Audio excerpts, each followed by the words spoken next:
Perkenalkan, nama saya Virgilis Franciscus Bere, NIM 23F10016. Nah, di sini saya akan melakukan presentasi UTS Komunikasi Data. Nah, di sini ada soalnya. Nomor 1, pada sistem komunikasi data, jelaskan jenis sinyal yang digunakan. 2, jelaskan apa yang dimaksud dengan media transmisi data beserta jenisnya. 3, berikan paparan singkat mengenai perangkat-perangkat yang terlibat dalam komunikasi data. 4, jelaskan gangguan-gangguan dalam transmisi data. Nah, ini untuk soalnya. Nah, sekarang kita langsung ke jawabannya, materinya.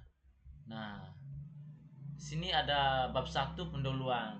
Nah, kita akan menjelaskan apa itu komunikasi data.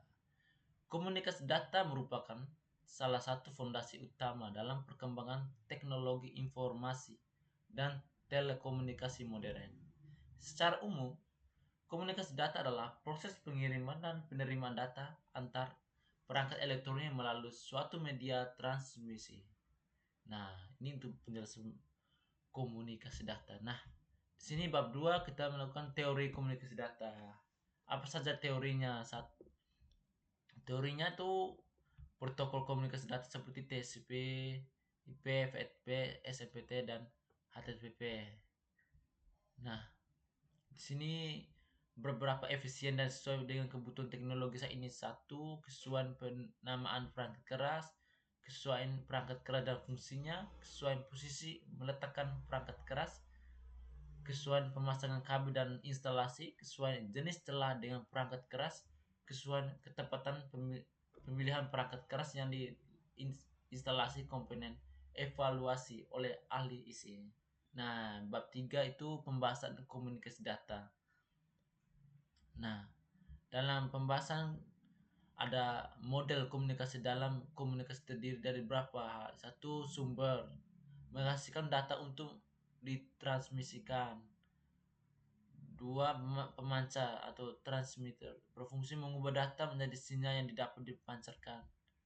3, sistem transmisi, bertugas membawa data. 4, menerima atau receiver, berfungsi mengubah sinyal yang diterima menjadi data. Nah, terakhir tujuan, destination, tujuan data akhir atau pengambilan data. Destination. Nah, di sini ada perlindungan data dalam sistem komunikasi data, optimasi dan pengelolaan data lalu lintas, peran komunikasi data dalam berbagai sektor. Nah, di sini kita langsung untuk soal 4 nomor tadi. 1, jenis sinyal dalam sistem komunikasi data. Nah, di sini ada beberapa jenis dalam sistem komunikasi data. 1, sinyal analog, sinyal digital. Nah, sinyal analog merupakan sinyal dengan bentuk gelombang yang berubah secara kontinu sesuai televisi analog. Seperti suara dan gambar dan dikodekan dalam sinyal. 2, sinyal digital.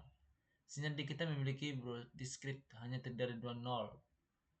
2 nilai logika, 2 nilai itu 0 dan 1.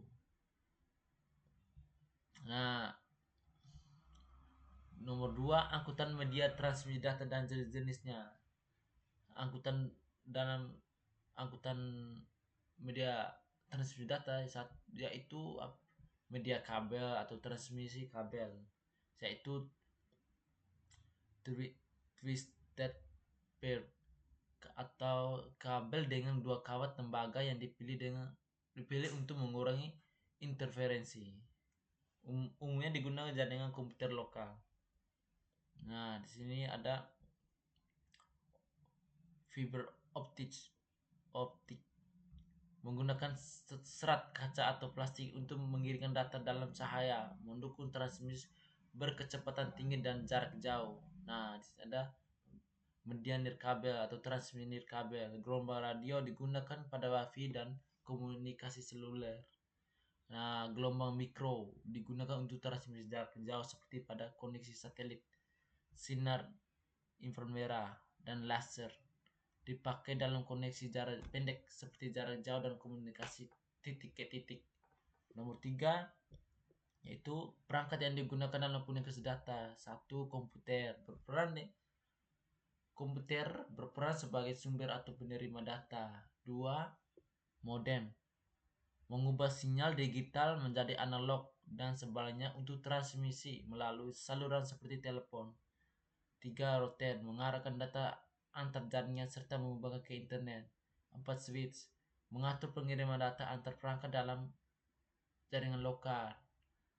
Nah, sampai ASEP POE menyediakan koneksi jaringan nirkabel ke perangkat pengguna dan lain-lain. Nomor 4, jenis gangguan pada data transmisi. Satu, nuisance, gangguan dari sinyal luar yang tidak diinginkan dapat merusak isi data.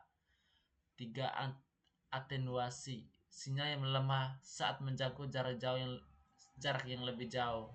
Empat, distorsi, perubahan bentuk sinyal akibat perbedaan waktu pengiriman tiap komponen frekuensinya.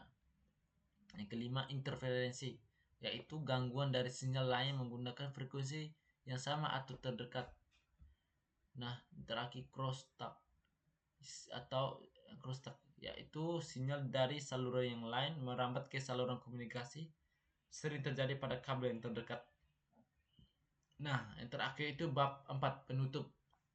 Nah, penutup. Nah, tadi ada kesimpulan. Jadi kesimpulan dari ini itu komunikasi data merupakan aspek krusial dalam kemajuan teknologi informasi dan jaringan digital saat ini. Dengan adanya sistem komunikasi data, pertukaran informasi antar perangkat dapat dilakukan dengan cepat, efisien, dan tepat sasaran. Nah, ada sarannya pada pentingnya komunikasi data dalam mendukung aktivitas di berbagai sektor. Sangat disarankan agar para pelajar, praktisi, dan pihak terlibat dalam dunia informasi teknologi meningkatkan pemahaman mereka terhadap konsep dasar komunikasi data. Nah, yang terakhir itu daftar pustaka. Nah, itu pembahasan untuk soal UTS komunikasi data, teman-teman. Nah, nah dari sekian dan terima kasih, teman-teman.